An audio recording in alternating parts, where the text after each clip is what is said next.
The Crow and the Pitcher, a retelling of Aesop's Fable by Eric Blair, illustrated by Diane Silverman. There was once a thirsty crow. She had flown a long way looking for water. The thirsty crow saw a pitcher of water and flew down to drink. The pitcher had only a little water left at the bottom. The crow put her beak into the pitcher. The water was so low she couldn't reach it. "But I must have water to drink. I can't fly any farther," thought the crow. "I know. I'll tip the pitcher over," she thought. The thirsty crow beat the pitcher with her wings, but she wasn't strong enough to tip it. "Maybe I can break the pitcher. Then the water will flow," thought the crow. She backed away to get a flying start. With all her might, the thirsty crow flew at the pitcher. She struck it with her pointed beak and claws. But the tired crow wasn't strong enough to break the pitcher. Just as she was about to give up, the crow had another idea. She dropped a pebble into the pitcher. The water rose a little. She dropped another and another. With each pebble, the water level rose more. Soon the water reached the brim. The crow drank until she was no longer thirsty. The crow was pleased with herself. By refusing to give up, she had solved her difficult problem.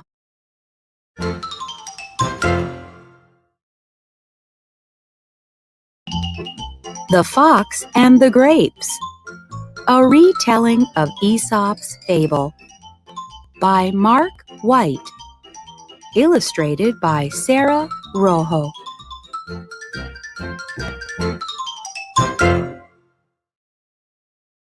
There was once a vineyard upon a hill. One day, a hungry fox walked among the tall posts, where the grapevines grew. The fox looked up at the juicy, ripe grapes. His mouth began to water. The fox jumped high and snapped his jaws. He bit nothing but air. The fox tried again. He took a running start and leaped at the grapes. Once again, he came crashing down before reaching the ripe fruit. How could he reach those grapes? The fox tried to climb the thick posts that held up the vines. His paws weren't made for climbing. Once again, the fox fell to the ground. The fox rested to catch his breath. Then he gave one last mighty leap. He still couldn't reach the grapes. Finally, he decided to give up. The fox walked away. "Those grapes are probably sour anyway," he said to himself. The fox knew the grapes were tasty. It made him feel better to pretend they were sour because he couldn't have them. The Donkey in the Lion's Skin. A retelling of Aesop's Fable by Eric Blair. Illustrated by Diane Silverman. There once was a foolish donkey. One day, the donkey found a lion's skin. What fun it would be to scare the other animals, the foolish donkey said with a laugh. The donkey put on the lion's skin and roamed around the country in disguise. Everywhere the donkey went, animals and people ran away in terror. They thought the donkey was a lion. "Arrgh, arrgh," growled the silly donkey. The donkey watched the animals run away. He was so pleased with himself, he let out a loud bray. The clever fox was not fooled by the donkey's disguise. He knew the donkey was playing a trick on the other animals. "Take off that silly costume, you foolish donkey," the fox said. "You look like a lion, but the way you bray, you can only be a donkey," said the fox. The donkey could fool some of the animals with his disguise, but his silly braying showed who he really was. The Ant and the Grasshopper. A retelling of Aesop's Fable, written by Mark White, illustrated by Sarah Rojo. An ant once lived next to a grasshopper in a large field. The ant woke early each summer morning. He was a serious worker. From sunrise until sunset, the ant harvested food. He stored it in his home. Every morning, the grasshopper woke up singing. The grasshopper had a nice voice. He loved to make music. All day long, he sang and danced. "Come sing with me," the grasshopper said, every time he saw the ant. "I can't stop now," the ant always said. "Not even for one song?" the grasshopper begged. "It's such a lovely day." But the ant kept working. On rainy days, the grasshopper stayed at home. He made up new songs to keep from being bored. The ant worked at home, storing his food for winter. One winter day, the grasshopper went outside to look for food. He found nothing to eat. The grasshopper knocked on his neighbor's door. He asked for some food. "You spent all summer singing while I worked," the ant said. "Now You can spend the winter dancing to keep warm. But you have food stored, the grasshopper said. That's because I spent the summer getting ready for winter, the ant replied. There's a time for play and a time for work, the ant said.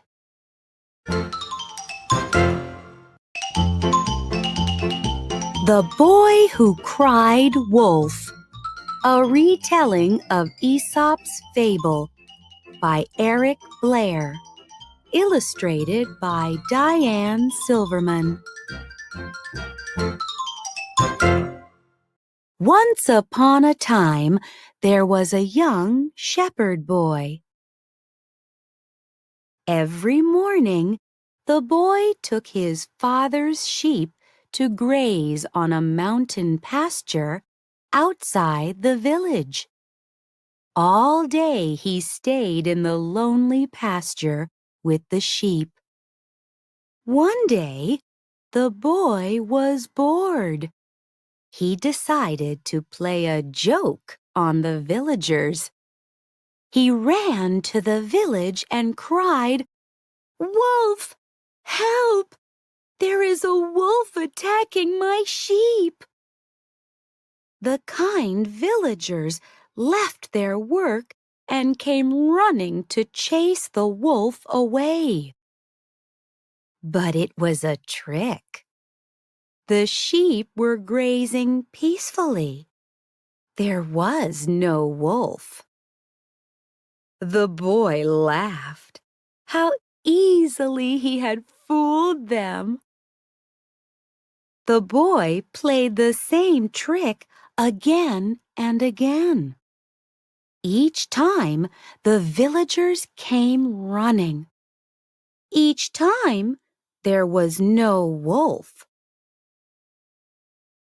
One day, wolves really did attack the boy's sheep. The frightened boy ran to the village and screamed, "Help! Wolves are attacking my sheep!" But no one listened to the boy. No one came to help. The villagers didn't believe the boy, and the wolves ate his sheep. Because the boy had lied so many times, nobody believed him, even when he was telling the truth.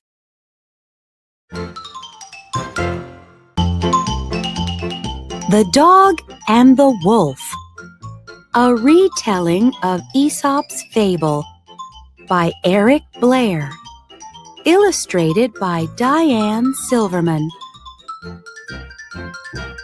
One moonlit night, a starving wolf wandered alone through the countryside. As he roamed the country, the skinny wolf met a well-fed dog. "How is it that you look so sleek and happy, while I must go hungry?" asked the wolf. "Cousin Wolf, that's easy," answered the dog. "What you need is a steady job. Come with me and help me guard my master's house. Then you'll have plenty to eat." The hungry wolf gladly agreed. He and the dog set off toward the house. On the way, the wolf noticed a strange mark on the dog's neck. "What is that?" asked the wolf. "Nothing much," answered the dog. "Perhaps the collar attached to my chain was too tight." "You mean you are not free to come and go as you please?" asked the wolf. "Not exactly. answered the dog. During the day, my master ties me up, the dog explained. But I'm a great favorite. My master and his servants feed me well. Farewell and good night, said the wolf. I'll have none of that. I'd rather be free than full.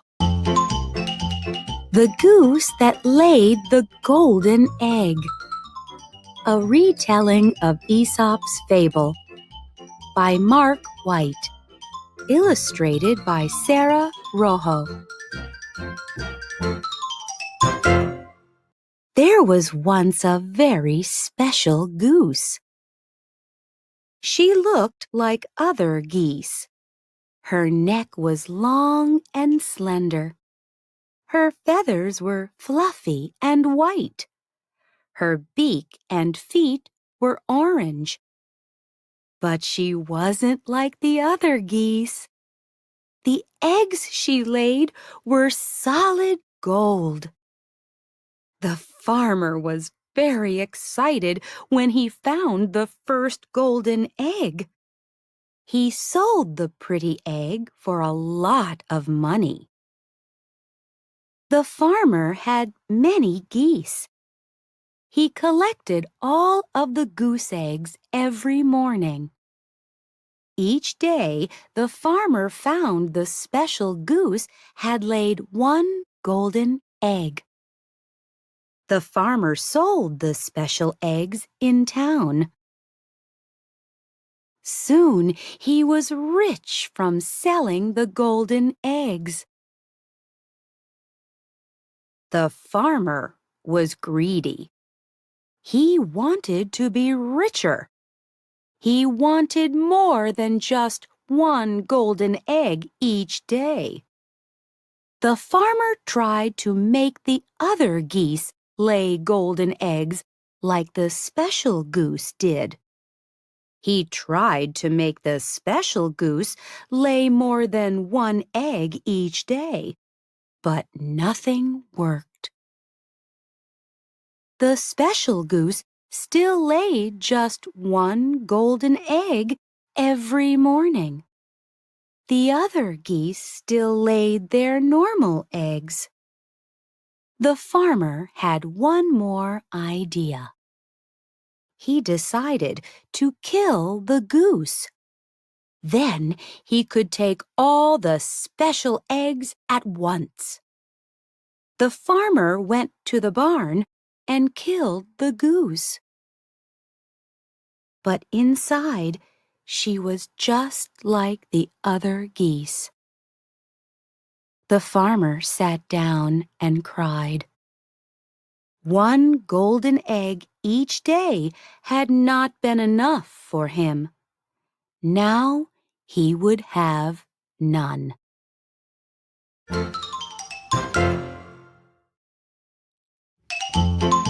The Tortoise and the Hare.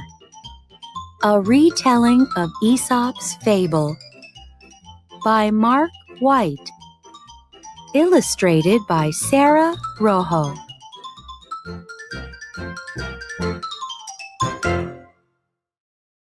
One sunny morning, a tortoise decided to go for a walk.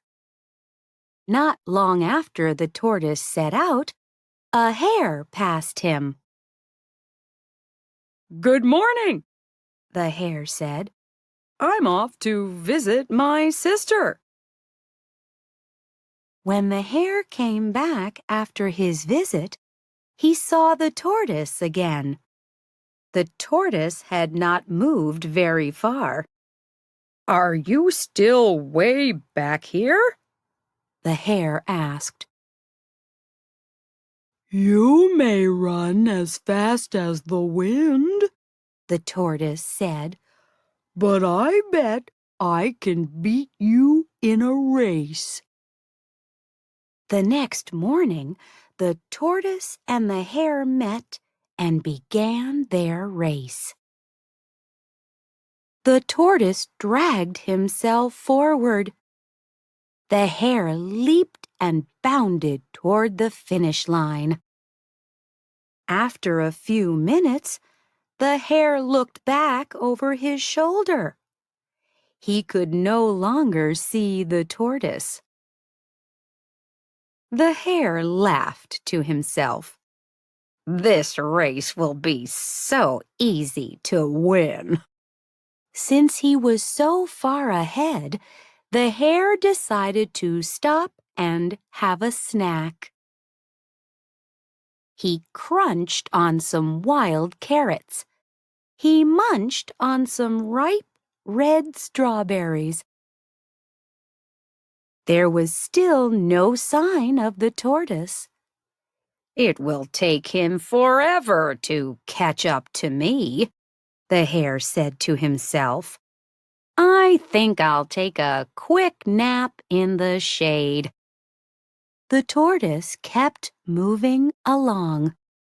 He moved at a slow but steady pace. Eventually, the tortoise came to the place where the hare was sleeping. Still, he didn't stop. He kept moving toward the finish line. When the hare woke up from his nap, he looked toward the starting line to see if the tortoise was catching up. There was still no sign of the tortoise. The hare stretched and yawned. Then he looked toward the finish line. The tortoise was almost there. The hare raced to catch up with the tortoise, but it was too late. The tortoise crossed the finish line first. "You may run faster than I do, but I didn't give up," the tortoise said. "Sometimes slow and steady wins the race."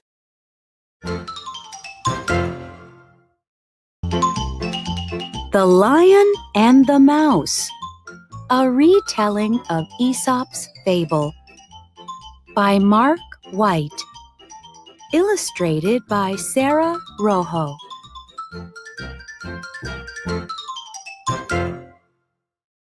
One afternoon, a tiny mouse woke up from a nap. He left his house in search of a snack. The little mouse closed his eyes and sniffed. How good the world smelled! When he opened his eyes again, he found himself in front of the snout of an enormous snoring lion. The mouse tried to sneak away, but his tiny shadow crossed the lion's face. The lion woke up and gave a tremendous yawn. How scary all those teeth were! "It looks like I've been awakened by a snack," the lion said. He trapped the mouse's tail under his large paw. "Have mercy," begged the mouse. "You are king of the forest, and I am just a humble little creature." "You are right," said the lion. "I am king of the forest. And since you have found me in a good mood, I give you your freedom." "Oh, thank you, your majesty," the mouse replied.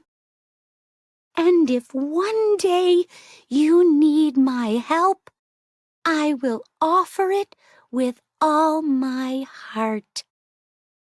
"Ho, ho, ho!" The lion began to laugh. "How can such a tiny creature help me?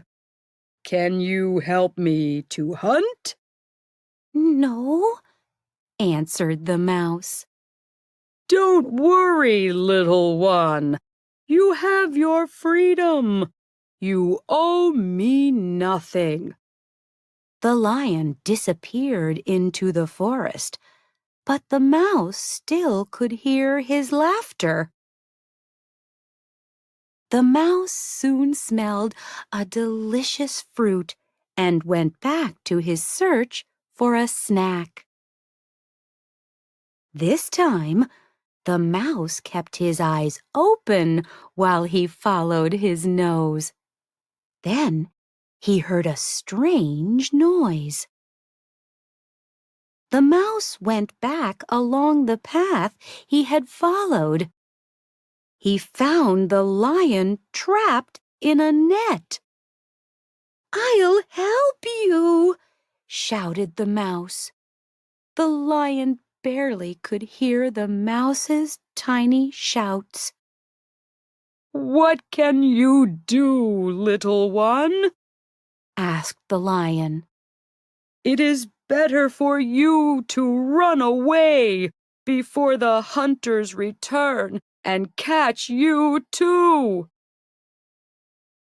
The mouse stayed.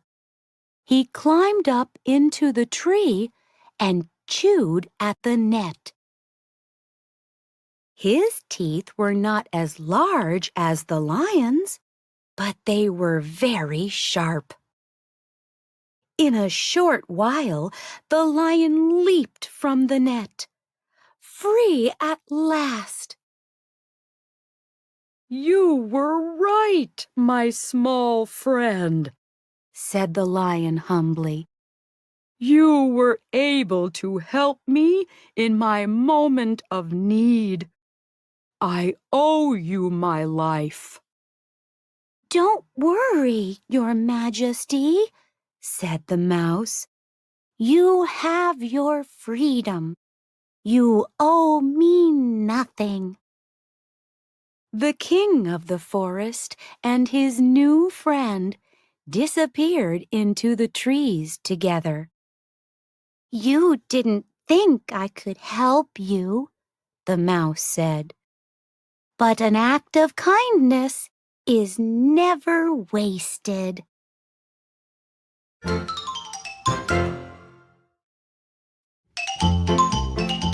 The Country Mouse and the City Mouse, a retelling of Aesop's Fable by Eric Blair, illustrated by Diane Silverman. The Country Mouse and the City Mouse had been friends for many years. One day, the Country Mouse invited the City Mouse to dinner. The Country Mouse opened his heart and his pantry. He prepared a dinner of plain country food to please his guest. The City Mouse just nibbled at the corn, barley, and peas. He didn't like the simple dinner. He was used to eating fancier things. He talked about how good life was in the city. "My dear friend," the City Mouse said, "aren't you bored here in the country? We have everything in the city. Why don't you come home with me and enjoy the good life?" The Country Mouse quickly agreed. The two friends set off for the city. They arrived at the City Mouse's big house. He offered a feast of beans, cheese, fruit, and figs. The Country Mouse was amazed. He also was ashamed to be so poor. The two friends were about to eat when they heard a cat meow and scratch at the door. "Run!" cried the frightened city mouse. The mice ran to hide in a crack. A long time later, the two friends crept back to the table. Just as the mice began eating some figs, servants came to clear the plates. The mice dashed to hide in dark holes. When it was quiet, the mice came out. "Thank you and goodbye," said the country mouse. "I'm going home. I'd rather live a simple life in peace than a rich life in fear."